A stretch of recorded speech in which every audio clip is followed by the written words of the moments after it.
Price the Lord. കർത്താവിൻ്റെ പരിശുദ്ധമായ നാമത്തിന് നന്ദിയോട് സ്തോത്രം. അനുഗ്രഹിക്കപ്പെട്ടതായ നല്ല സമയത്തിനായിട്ട് ദൈവത്തെ തീരുമായി സ്തുതിക്കുന്നു. JCNDST അഥവാ യേശു ക്രിസ്തുവിൻ്റെ പുതിയ നിയമരക്ഷയുടെ ഉപദേശം എന്ന ഈ ഗ്രൂപ്പിലൂടെ നിത്യജീവ മൊഴികൾ എന്ന വിശുദ്ധ വചന പരമ്പരയിൽ വീണ്ടും ഏഴയ്ക്ക് ഒരു പ്രാവശ്യം കൂടെ കടന്നു വരുവാനും ജീവനുള്ള ദൈവത്തിൻ്റെ മാറ്റമില്ലാത്ത വചനം സംസാരിപ്പാനും സ്വർഗത്തിലെ ദൈവം ഒരു അവസരം കൂടെ ഇടവന് നൽകിയത് ഓർത്ത് ദൈവത്തെ തീരുമായി സ്തുതിക്കുകയാണ്. ഇനി ഈ സമയം ഈ വചനം ശ്രദ്ധിക്കുന്ന എല്ലാ പ്രിയപ്പെട്ടവരെയും കർത്താവായ യേശു ക്രിസ്തുവിൻ്റെ നാമത്തിൽ എൻ്റെ സ്നേഹവന്ദനം അറിയിക്കുന്നു. ദൈവം എല്ലാവരെയും ധാരാളമായി അനുഗ്രഹിക്കുമാറാകട്ടെ. നമ്മുടെ കർത്താവിൻ്റെ വരവ് നമ്മുടെ ഏറ്റവും അടുത്തിരിക്കുന്നു എന്ന് വളരെ വ്യക്തമായിട്ട് നമുക്കറിയുവാൻ കഴിയുന്നു. ഈ നാളുകളിൽ തിരുവചന സത്യം ലോകം അറിയേണ്ടത് ആവശ്യവുമാണ്. ധാരാളം വ്യാജ പ്രവർത്തനങ്ങൾ ലോകവ്യാപകമായി കൊണ്ടിരിക്കുന്നു. തിരുവചന സന്ദേശങ്ങൾക്ക് വിപരീതമായിട്ടുള്ള ഉപദേശങ്ങളും നിർദ്ദേശങ്ങളും ഒക്കെ നൽകിക്കൊണ്ട് ജനത്തെ വഞ്ചിച്ചു കൊണ്ടിരിക്കുന്ന ഒരു കാലഘട്ടത്തിലാണ് ഞാൻ നിങ്ങളുമായിരിക്കുന്നത്. സ്തോത്രം. ജീവനുള്ള ദൈവത്തെ സംബന്ധിച്ച് അതിൻ്റെ യാഥാർത്ഥ്യങ്ങൾ അറിയേണ്ട പോലെ അറിയുക എന്നത് വളരെ അത്യന്താപേക്ഷിതമായിട്ടുള്ള ഒരു കാര്യമാണ്. സ്തോത്രം. ലോകം മുഴുവനും വ്യാജ സന്ദേശങ്ങളും വ്യാജ ഉപദേശങ്ങളും കൊണ്ട് നിറഞ്ഞിരിക്കുകയാണ്. ശത്രുവിൻ്റെ പ്രേരണയാൽ പെന്തക്കോസ്തിൻ്റെ വേഷം കെട്ടി ആയിരക്കണക്കിന് ആളുകൾ അഴിഞ്ഞാടുകയാണ്. അതുകൊണ്ട് ദൈവനാമം ലോകത്തിൽ ദൂഷിക്കപ്പെട്ടുകൊണ്ടിരിക്കുന്നു എന്ന് നാം മനസ്സിലാക്കേണ്ടത് ആവശ്യമാണ്. യഥാർത്ഥത്തിൽ ലോകത്തിന് അറിയത്തില്ല പെന്തക്കോസ് എന്താണെന്നും പെന്തക്കോസ് വേഷധാരികൾ ആരാണെന്നും ലോകത്തിന് തിരിച്ചറിയുവാൻ കഴിയുന്നില്ല. അതുകൊണ്ട് പെന്തക്കോസുകാരെ മുഴുവൻ ദുഷിക്കുകയാണ് ലോകം. പെന്തക്കോസ് ദിനത്തിൽ ഉണ്ടായ അനുഭവം പ്രാപിക്കാത്ത ഒരുവനും പെന്തക്കോസുകാരനല്ല. മാനസാന്തരപ്പെടാത്തവൻ, യേശു ക്രിസ്തുവിൻ്റെ നാമത്തിൽ സ്നാനമേൽക്കാത്തവൻ പെന്തക്കോസുകാരനല്ല. അവൻ പെന്തക്കോസ് വേഷധാരിയാണ്. അവനിൽ വ്യാപരിക്കുന്ന ആത്മാവ് ദൈവത്തിൻ്റെ ആത്മാവല്ല, അത് എതിർ ക്രിസ്തുവിൻ്റെ ആത്മാവാണ്. അത് മുഖാന്തരം ധാരാളം വ്യാജ പ്രവർത്തികൾ അവർ ചെയ്യുന്നു. അതിനാൽ സത്യവചനം യഥാർത്ഥമായി പ്രസംഗിക്കുന്നവനെയും കള്ളന്മാരെ എന്ന് ലോകം വിളിക്കുന്നു. സത്യം തിരിച്ചറിഞ്ഞ് സത്യദൈവത്തെ ആരാധിക്കേണ്ടുന്ന വിധത്തിൽ ആരാധിക്കുന്നവരായിരിക്കുക സകല സത്യവിശ്വാസികളും. അല്ലാഞ്ഞാൽ നമ്മുടെ കർത്താവിൻ്റെ സന്നിധിയിൽ ചെന്നുചേരുവാൻ കഴിയാതെ വണ്ണം ഒടുവിൽ നിരാശ അനുഭവിക്കേണ്ടുന്ന സാഹചര്യം ഉണ്ടാകുമെന്നുള്ളതിന് യാതൊരു തർക്കവുമില്ല. സ്തോത്രം. തിരുവചനത്തിലൂടെ നാം മനസ്സിലാക്കുമ്പോൾ അനേക കാര്യങ്ങൾ നമുക്ക് പഠിക്കുവാനായിട്ടുണ്ട്. കഴിഞ്ഞ 3 എപ്പിസോഡുകളിലായി ദൈവം ജഡത്തിൽ വെളിപ്പെട്ടു എന്ന വിഷയം സംസാരിച്ചു കൊണ്ടിരിക്കുകയായിരുന്നുവല്ലോ. അതിൻ്റെ 4ാമത്തെ ഭാഗമാണ് ഇന്ന് നിങ്ങളോട് സംസാരിക്കുവാൻ താല്പര്യപ്പെടുന്നത്. വളരെ ശ്രദ്ധയോടും വളരെ പ്രാർത്ഥനയോടും വചനം ശ്രദ്ധിക്കുകയും തിരുവെഴുത്തുകളുമായി പരിശോധിച്ച് വിശ്വാസത്തിൽ നിലനിൽക്കുകയും ചെയ്യണം എന്ന് കർത്താവായ യേശുക്രിസ്തുവിന്റെ നാമത്തിൽ ഓർമ്മപ്പെടുത്തുകയാണ്. ഇല്ല എങ്കിൽ ദൈവരാജ്യത്തിൽ കടക്കുവാൻ ആർക്കും കഴിയുകയില്ല. നമ്മുടെ കർത്താവ് വരുവാൻ സമയമായിരിക്കുന്നു. കർത്താവ് വരുന്നത് തനിക്കായി കാത്തു നിൽക്കുന്ന തൻ്റെ വിശുദ്ധന്മാരെ തന്നോട് ചേർക്കുവാനും തൻ്റെ രാജ്യത്തിൽ അവരെ പങ്കാളികളാക്കി എടുക്കുവാൻ വേണ്ടിയാണ് കർത്താവ് കടന്നു വരുന്നത് എന്ന് തിരുവചനം വളരെ വ്യക്തമായി നമ്മെ ഓർമ്മപ്പെടുത്തുകയാണ്. അതുകൊണ്ട് സത്യവചനം യഥാർത്ഥമായി ഗ്രഹിക്കുകയും മനസ്സിലാക്കുകയും ചെയ്തുകൊണ്ട് സത്യത്തിന് വേണ്ടി നിലകൊള്ളേണ്ടത് ഓരോ സത്യവിശ്വാസികളുടെയും കടപ്പാടാണ് എന്ന് മനസ്സിലാക്കിക്കൊണ്ട് ദൈവവചനത്തിൻ്റെ ആ നിർമ്മലമാകുന്ന സത്യത്തിന് വേണ്ടി നിലകൊള്ളുവാൻ കർത്താവിൻ്റെ നാമത്തിൽ ഞാൻ ഓർമ്മപ്പെടുത്തുവാൻ താല്പര്യപ്പെടുകയാണ്. ദൈവം ജഡത്തിൽ വെളിപ്പെട്ടു വന്നതിൻ്റെ ആവശ്യകത നാം വ്യക്തമായി അറിഞ്ഞിരിക്കേണ്ടത് ആവശ്യമാണ്. ദൈവം എന്തിനാണ് ജഡത്തിൽ വെളിപ്പെട്ടു വന്നത് എന്ന് നാം മനസ്സിലാക്കി ദൈവവചനത്തിൻ്റെ സത്യത്തിന് വേണ്ടി നിലകൊള്ളുവാൻ താല്പര്യപ്പെടുന്നു എങ്കിൽ തീർച്ചയായിട്ടും കർത്താവിൻ്റെ വരവെങ്കിൽ അവനോടുകൂടെ അവൻ്റെ വിശുദ്ധന്മാരോടുകൂടെ ചേർന്ന് നിൽക്കുവാൻ നമുക്കും കഴിയും. ഇന്ന് പെന്തക്കോസുകാരാണെന്ന് പറഞ്ഞുകൊണ്ട് വേഷധാരികളായി അനേക വ്യാജ പ്രചരണങ്ങളും പ്രവർത്തനങ്ങളും നടത്തി അത്ഭുതങ്ങളും അടയാളങ്ങളും വീര്യപ്രവൃത്തികളുമുണ്ട് എന്ന് പറഞ്ഞുകൊണ്ട് വ്യാജമായ അന്യഭാഷകൾ സംസാരിച്ച് ജനത്തെ ഇളക്കിക്കൊണ്ട് സ്വന്തം താല്പര്യത്തിനൊത്തവണ്ണം ആളുകളെ വശീകരിക്കുന്ന ഒരു അനുഭവത്തിലൂടെ കടന്നു പോകുന്ന വ്യാജന്മാരെ കൊണ്ട് നിറഞ്ഞിരിക്കുന്ന ഈ ലോകത്തിൽ തിരുവചന വസ്തുത തിരിച്ചറിഞ്ഞ് സത്യത്തിന് വേണ്ടി നിലകൊള്ളുവാൻ കർത്താവ് ഇവരെയും സഹായിക്കുമാറാകട്ടെ എന്ന ആത്മാർത്ഥതയോടെ പ്രാർത്ഥിക്കുകയാണ്. തിരുവചനത്തിൽ നിന്നും ചില കാര്യങ്ങൾ നിങ്ങളെ ഓർമ്മപ്പെടുത്തുവാനായിട്ട് താല്പര്യപ്പെടുന്നു. എബ്രായ ലേഖനം 9-ാം അധ്യായത്തിന്റെ 22-ാമത്തെ വാക്യഭാഗം ഇങ്ങനെ നാം വായിക്കുകയാണ്. ന്യായപ്രമാണ പ്രകാരം ഏകദേശം സകലവും രക്തത്താൽ ശുദ്ധീകരിക്കപ്പെടുന്നു. രക്തം ചൊരിഞ്ഞിട്ടല്ലാതെ വിമോചനമില്ല എന്ന് നമുക്ക് അവിടെ കാണുവാൻ കഴിയുകയാണ്. ന്യായപ്രമാണത്തിന്റെ വ്യവസ്ഥ അനുസരിച്ച് സകലവും രക്തത്താൽ ശുദ്ധീകരിക്കപ്പെടുന്നു എന്നാണ് നമുക്ക് പഠിക്കുവാൻ കഴിയുന്നത്. രക്തം ചൊരിഞ്ഞിട്ടല്ലാതെ വിമോചനമില്ല എന്ന് അവിടെ രേഖപ്പെടുത്തിയിരിക്കുന്നത് നമുക്ക് കാണുവാൻ കഴിയുന്നു. ഒരു സാക്ഷാത്തായ കാൽവരി യാഗത്തിന്റെ പ്രതിരൂപമായിരുന്നു ഏദനിൽ വെച്ച് നടത്തപ്പെട്ടത് എന്ന് തിരുവചനം പരിശോധിക്കുമ്പോൾ നമുക്ക് പഠിക്കുവാൻ കഴിയുന്നു. കാരണം മനുഷ്യനോട് പാപം ചെയ്താൽ അവന് വേണ്ടി അപേക്ഷിക്കാം എന്ന് തിരുവചനം പഠിപ്പിക്കുന്നു.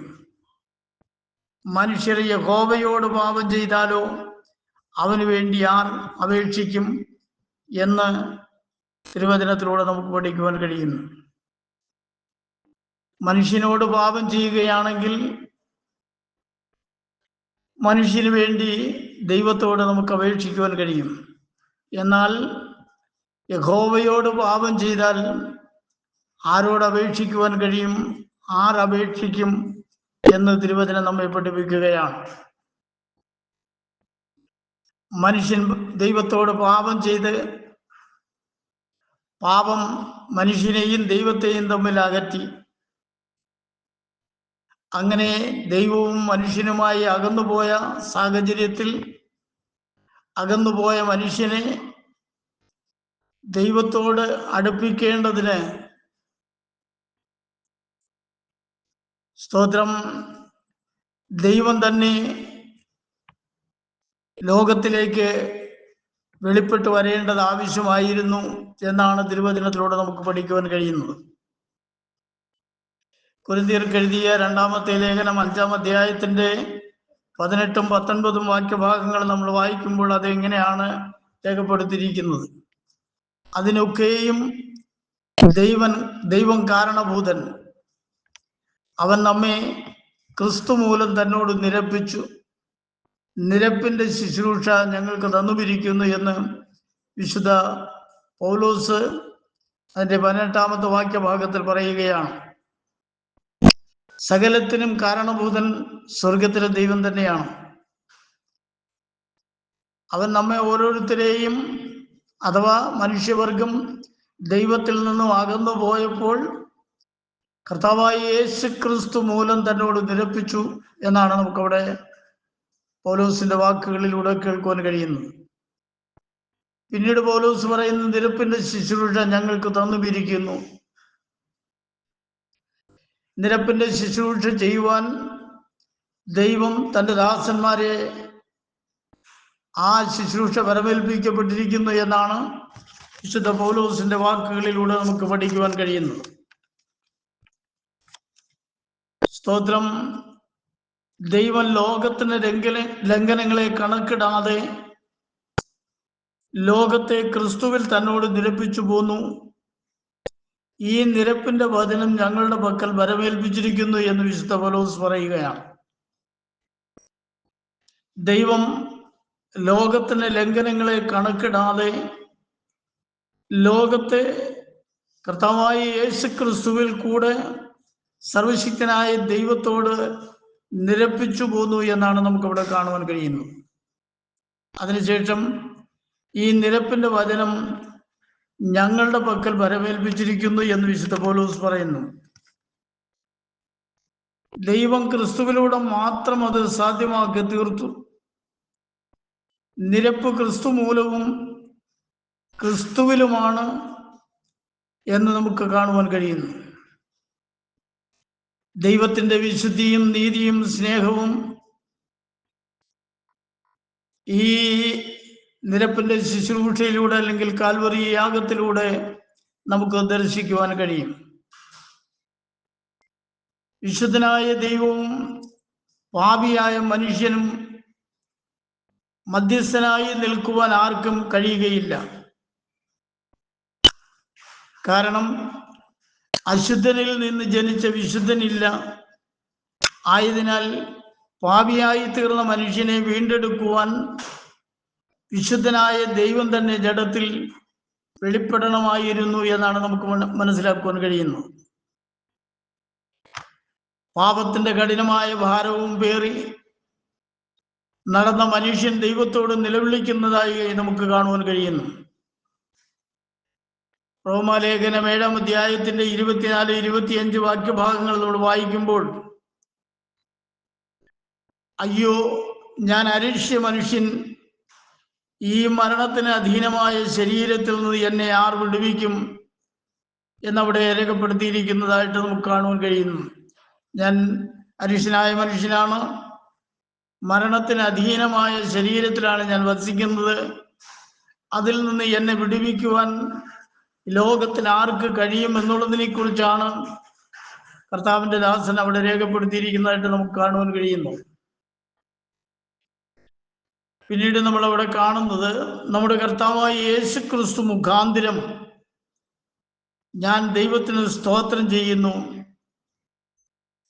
ഇങ്ങനെ ഞാൻ തന്നെ ബുദ്ധി കൊണ്ട് ദൈവത്തിന്റെ പ്രമാണത്തെയും ജഡം കൊണ്ട് പാപത്തിന്റെ പ്രമാണത്തെയും സേവിക്കുന്നു എന്ന് കർത്താവിന്റെ ദാസന് ഓർമ്മപ്പെടുത്തുകയാണ്.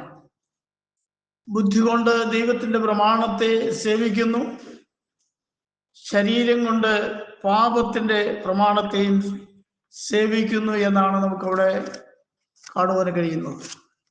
പ്രിയമുള്ള ദൈവമക്കളെ, നമ്മുടെ ആത്മീയ ജീവിതത്തിന്റെ അന്തസ്സത്ത എന്താണെന്നുള്ളതിനെ സംബന്ധിച്ച് നാം വളരെ വ്യക്തമായിട്ട് മനസ്സിലാക്കിക്കൊണ്ട് ക്രിസ്തീയ ജീവിതത്തിൽ നമുക്ക് നിലനിൽക്കുവാൻ കഴിയുന്നു എങ്കിൽ മാത്രമേ കർത്താവിന്റെ സന്നിധിയിൽ നമുക്ക് സന്തോഷം അനുഭവിക്കുവാൻ അഥവാ ദൈവരാജ്യത്തിൽ നമുക്ക് പങ്കാളിത്തം വഹിക്കുവാൻ കഴിയുകയുള്ളൂ.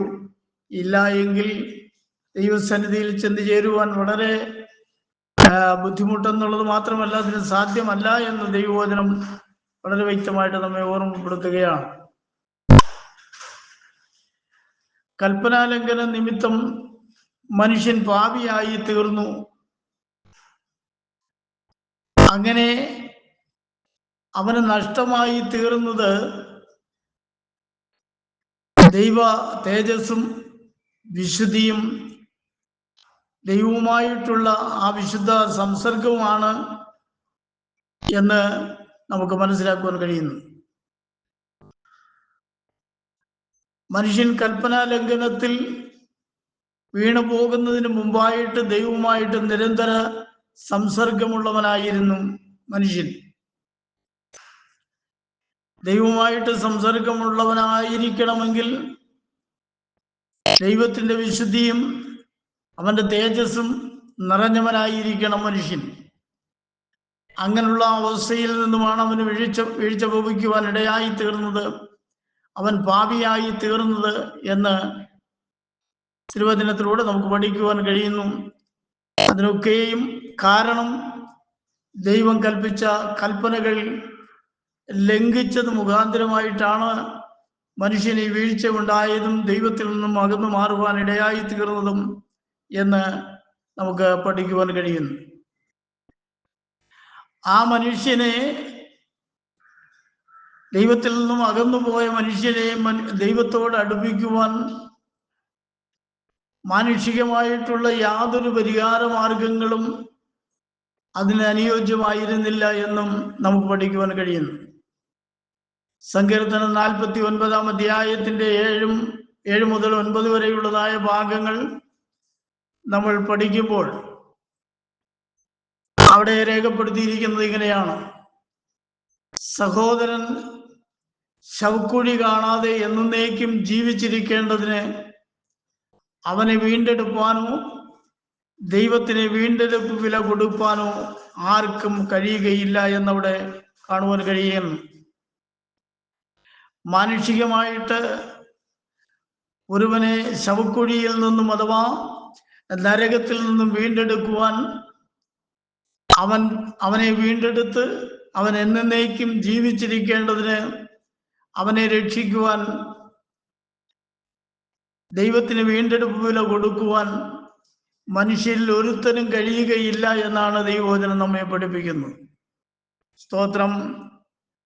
പല വിധത്തിലുള്ളതായ കർമ്മങ്ങളും ആചാരങ്ങളും അനുഷ്ഠാനങ്ങളും ഒക്കെ നടത്തി മനുഷ്യനെ ദൈവത്തോട് അടുപ്പിക്കുവാനും ദൈവരാജ്യത്തിൽ ചേർക്കുവാനും ഒക്കെ മനുഷ്യൻ കിണഞ്ഞ് പരിശ്രമിച്ചു കൊണ്ടിരിക്കുന്ന ഒരു കാലഘട്ടമാണിത്. കപടവാക്കുകളും സൂത്രങ്ങളും ഒക്കെ നടത്തി ജനത്തെ വഞ്ചിച്ചു കൊണ്ടിരിക്കുന്ന ഒരു കാലഘട്ടം. എന്നാൽ ദൈവത്തിന്റെ വചനം പഠിപ്പിക്കുന്നത് സഹോദരൻ ശവക്കുഴി കാണാതെ എന്നേക്കും ജീവിച്ചിരിക്കേണ്ടതിന് അവനെ വീണ്ടെടുപ്പാനോ ദൈവത്തിന് വീണ്ടെടുപ്പ് വില കൊടുപ്പാനോ ആർക്കും കഴിയുകയില്ല എന്നാണ്. മനുഷ്യർക്കാർക്കും മനുഷ്യന് വേണ്ടി വീണ്ടെടുപ്പ് വില കൊടുക്കുവാനും അവനെ എന്നേക്കുമായി മരണത്തിൽ നിന്നും അഥവാ നരകത്തിൽ നിന്നും ശവക്കുഴിയിൽ നിന്നും രക്ഷിക്കുവാൻ മനുഷ്യർക്ക് കഴിയുകയില്ല എന്ന് തിരുവചനം നമ്മെ പഠിപ്പിക്കുന്നു. പിന്നീട് അവിടെ വായിക്കുന്നത് അവന്റെ പ്രാണന്റെ വീണ്ടെടുപ്പ് വിലയേറിയത്, അത് ഒരു നാളും സാധിക്കുകയില്ല എന്നാണ് അവിടെ കാണുവാൻ കഴിയുന്നത്.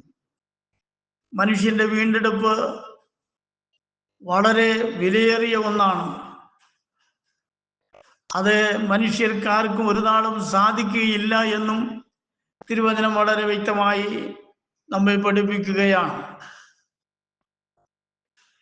പിന്നെ ഇതിന്റെ അടുത്ത ഭാഗം വായിക്കുന്ന മനുഷ്യരിൽ നിന്നുള്ള മധ്യസ്ഥന്മാർക്ക് അതിന് സാധ്യമല്ല.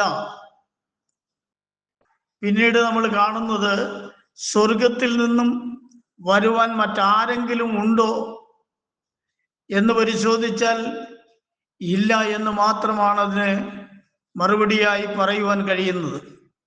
കാരണം ഇവിടെ ജഡത്തിൽ വെളിപ്പെട്ടു വന്ന ആ ദൈവത്തെ സംബന്ധിച്ച് നമ്മൾ പഠിക്കുമ്പോൾ അവന് മുൻപേ ഒരു ദൈവമില്ല, അവന് ശേഷം വേറൊരു ദൈവം ഉണ്ടാവുകയുമില്ല എന്ന് വളരെ വ്യക്തമായിട്ട് കർത്താവ് തന്നെ പ്രവാചകനിലൂടെ വെളിപ്പെടുത്തിയിരിക്കുന്നത് നമുക്ക് കാണുവാൻ കഴിയുന്നു. യെശയ്യാ പ്രവാചകന്റെ പുസ്തകം 43-ാം അധ്യായത്തിന്റെ 10-ഉം 11-ഉം വാക്യഭാഗങ്ങൾ നമ്മൾ വായിക്കുമ്പോൾ അവിടെ രേഖപ്പെടുത്തിയിരിക്കുന്നത് ഇങ്ങനെയാണ്: നിങ്ങൾ അറിഞ്ഞ് എന്നെ വിശ്വസിക്കുകയും ഞാനാകുന്നു എന്ന് ഗ്രഹിക്കുകയും ചെയ്യേണ്ടതിന് നിങ്ങൾ എൻ്റെ സാക്ഷികളും ഞാൻ തിരഞ്ഞെടുത്തിരിക്കുന്ന എൻ്റെ ദാസനുമാകുന്നു എന്ന് യഹോവയുടെ അരുളപ്പാട്.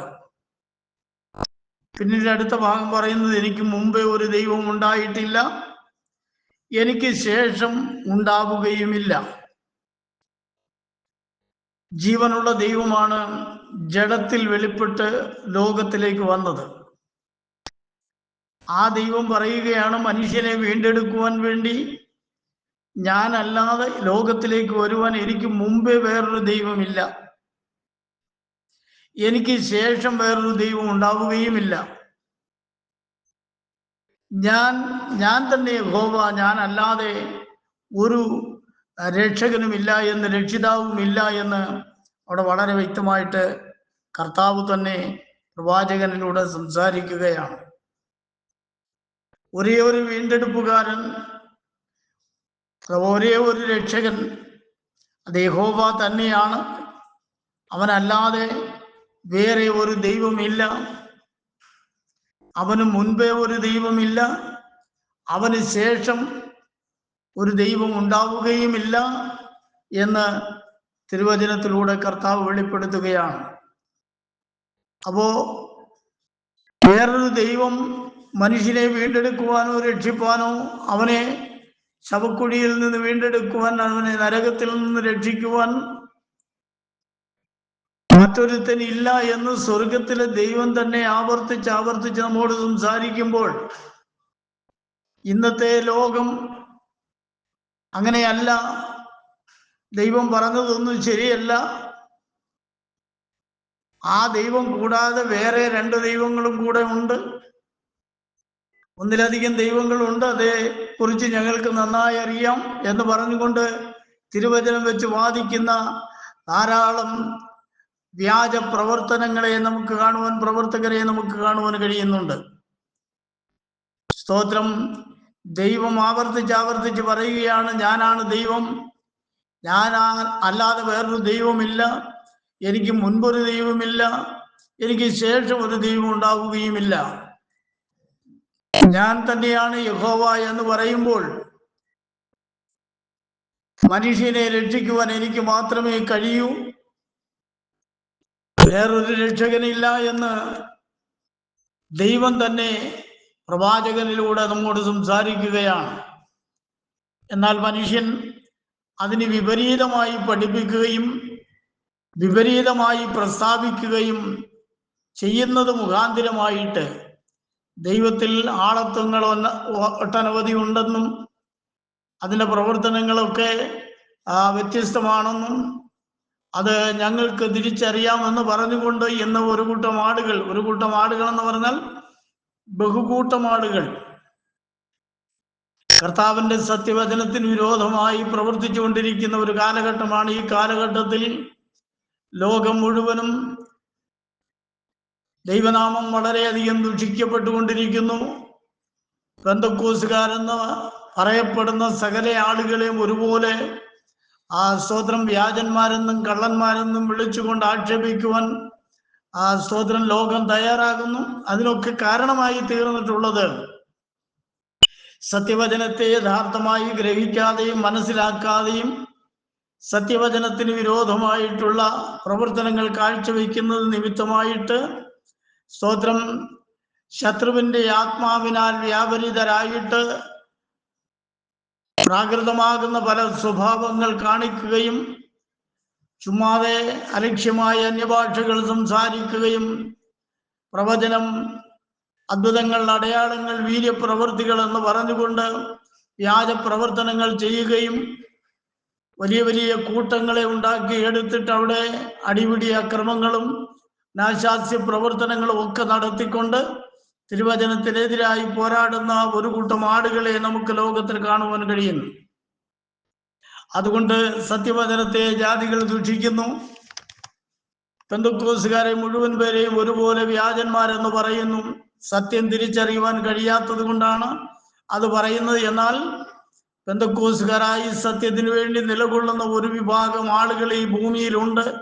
അത് കർത്താവിന്റെ വരവോളം ഉണ്ടായിരിക്കുകയും ചെയ്യും. കർത്താവിന്റെ വരവെങ്കിൽ എടുക്കപ്പെടുവാൻ യോഗ്യമായ നിലയിൽ ഈ ഭൂമിയിൽ നിലകൊള്ളുന്ന ഒരു കൂട്ടം ദൈവമക്കളുണ്ട്, ദൈവദാസന്മാരുണ്ട്, ദൈവജനമുണ്ട്. സ്തോത്രം. അത് ലോകത്തിന് തിരിച്ചറിയുവാൻ കഴിയുന്നില്ല. ഈ കളനാണയവും ആ വ്യാജ ഒറിജിനൽ നാണയവും തമ്മിലുള്ളതായ ആ മാറ്റം പോലെയാണ് ഇന്നത്തെ പെന്തക്കോസുകാരുടെ ഇടയിൽ യഥാർത്ഥമായി സത്യവചനം യഥാർത്ഥമായി പ്രസംഗിക്കുന്നവരും വ്യാജ പ്രവർത്തനങ്ങൾ നടത്തുന്നവരുമായി ഇരുവിഭാഗം ആളുകൾ ഉണ്ട് എന്നുള്ളത് ലോകം തിരിച്ചറിയണമെന്നും കൂടെ ഒന്ന് ആവശ്യപ്പെടുകയാണ്. ലോകത്തിന് പെട്ടെന്ന് തിരിച്ചറിയുവാൻ കഴിയുകയില്ല. എല്ലാം പെന്തക്കോസുകാരാണെന്ന് ഭാവിക്കുന്നു. കാരണം വേഷത്തിൽ നോക്കുമ്പോൾ എല്ലാം വെള്ളയണിഞ്ഞവരും പിന്നെ സ്വതന്ത്രം വേഷത്തിൽ മീശ പഠിച്ചും ക്ലീൻ ഷേവ് ഒക്കെ ചെയ്ത് വളരെ വ്യത്യസ്തമായിട്ടുള്ള നിലയിൽ സ്വതന്ത്രം അന്യഭാഷകളും ഒക്കെ പറഞ്ഞുകൊണ്ട് വലിയ കൂട്ടങ്ങളെ ചേർത്ത് പ്രവർത്തനങ്ങൾ നടത്തുന്ന ആളുകളെ കാണുമ്പോൾ ലോകത്തിന്റെ ഉദ്ദേശം ഇവരെല്ലാം പെന്തക്കോസുകാരാണെന്നാണ്. യഥാർത്ഥത്തിൽ അവരൊന്നും പെന്തക്കോസുകാരായി ദൈവവചനത്തിന്റെ ഭാഷയിൽ അംഗീകരിക്കുവാൻ കഴിയത്തില്ല. അതൊക്കെ വ്യാജന്മാരായ ആളുകളാണ്. മാനസാന്തരമില്ല. യേശു ക്രിസ്തുവിന്റെ നാമത്തിൽ സ്നാനമേൽക്കുവാൻ അവർക്ക് താല്പര്യമില്ല.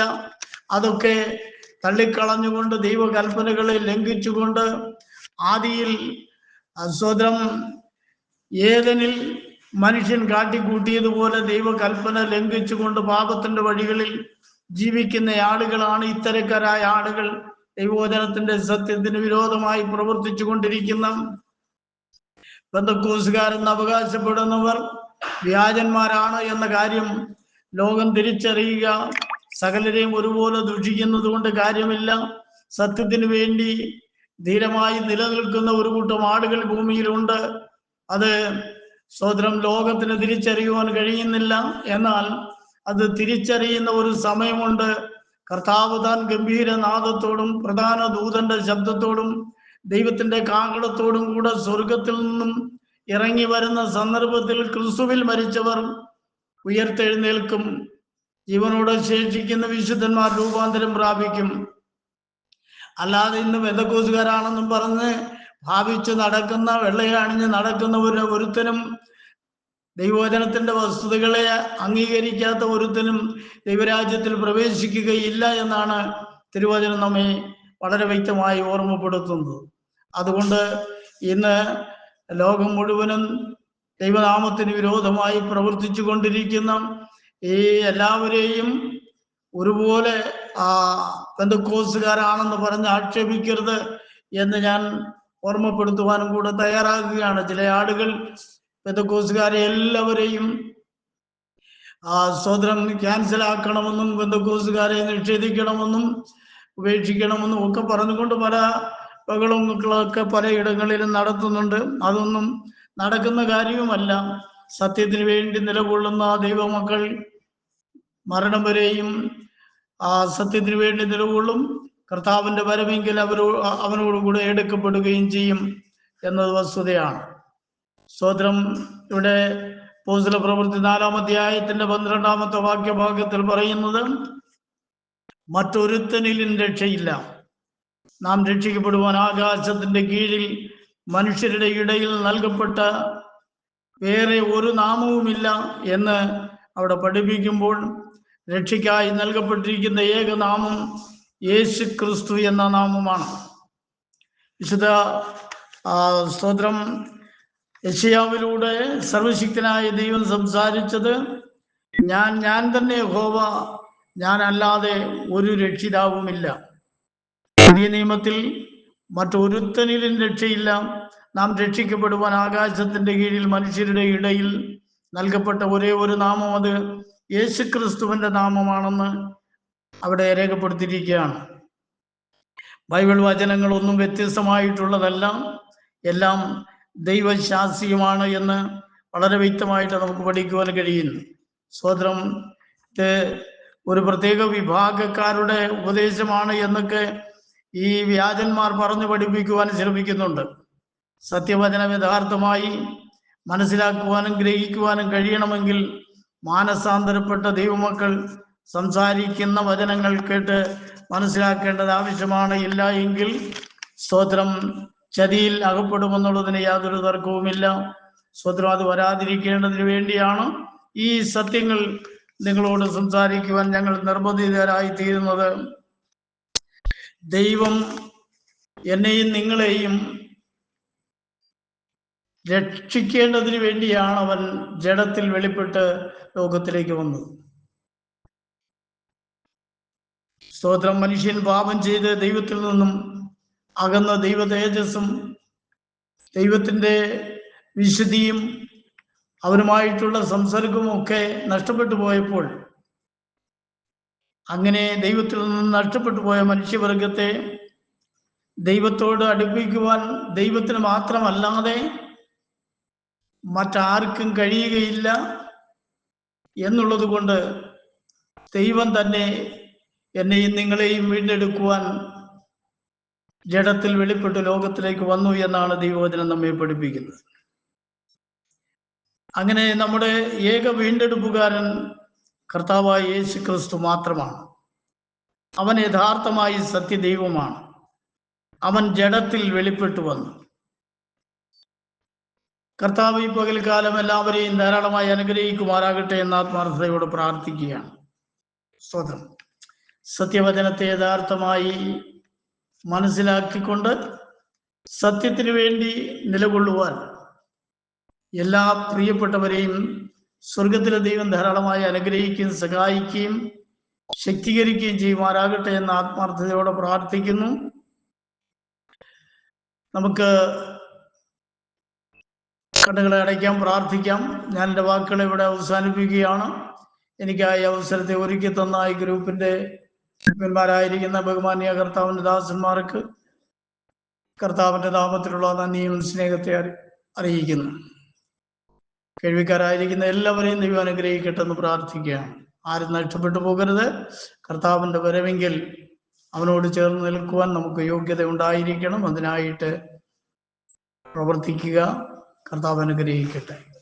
ദൈവം ജഡത്തിൽ വെളിപ്പെട്ടു എന്നതിൻ്റെ 4ാമത്തെ ഭാഗമാണ് ഞാൻ ഇന്ന് സംസാരിച്ചത്. എന്നാൽ ഇനിയും ധാരാളം കാര്യങ്ങൾ അതേക്കുറിച്ച് നമുക്ക് ചിന്തിക്കുവാനുണ്ട്. അതൊക്കെ നമുക്ക് പിന്നീട് ചിന്തിക്കുകയും ചെയ്യാം. ദൈവം എല്ലാവരെയും അനുഗ്രഹിക്കട്ടെ. നമുക്ക് നമ്മുടെ കണ്ണുകളെ അടയ്ക്കാൻ ഒരു വാക്ക് പ്രാർത്ഥിക്കാം.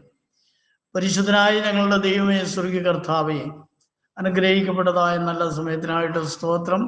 അല്പസമയം അപ്പൻ്റെ പരിശുദ്ധ വചനവുമായിട്ട് നിന്റെ പാദപീഠത്തിൽ നിൽക്കുവാൻ നീ സഹായിച്ച കൃപയ്ക്കായി കരുണയ്ക്കായി സ്തോത്രം കർത്താവേ.